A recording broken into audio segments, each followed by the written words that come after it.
With a serious labor shortage, Taiwan will be opening up its doors to migrant workers from India. Currently, laborers from Indonesia, Vietnam, and other Southeast Asian countries make up the majority of migrant workers in Taiwan, but the demand for laborers still far exceeds the supply. To close the gap, the government will allow Indians to come work in Taiwan's manufacturing, construction, agricultural, and home care sectors. India's External Affairs Ministry confirmed last week that the two nations are finalizing their discussions on the issue.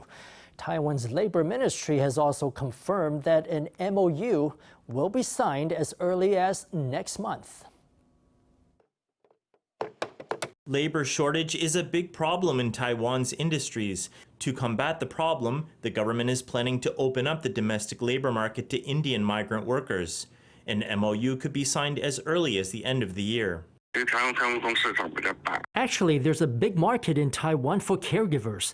There are lots of openings, so if India wants to open this channel, then having an additional country to choose from is not a bad idea. This labor broker is optimistic about the plan.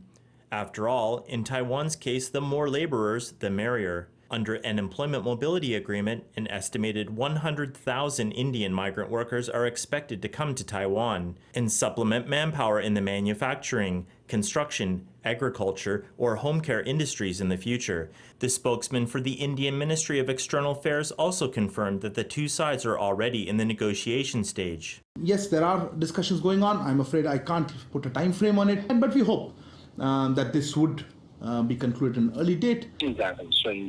The discussion is progressing very smoothly. We expect to arrange the signing before the end of the year at the earliest. After the signing, we will decide which sectors to open first. The Labor Ministry also pointed out that since Taiwan hasn't opened up its hospitality industry to migrant workers, domestic demand is not something being discussed. Currently, there are 740,000 migrant workers in Taiwan. Indonesia and Vietnam make up the lion's share with more than 260,000 workers from each country, followed by the Philippines at 150,000 workers and Thailand at 60,000. I feel that language is very important. If you can't speak their language and there are no young people who can help out, then it'll create much inconvenience. For the country to open up to more migrant workers is a move in the right direction, according to this broker. But the accompanying training would need to be stepped up, especially in the area of communication, so as to avoid potential social problems.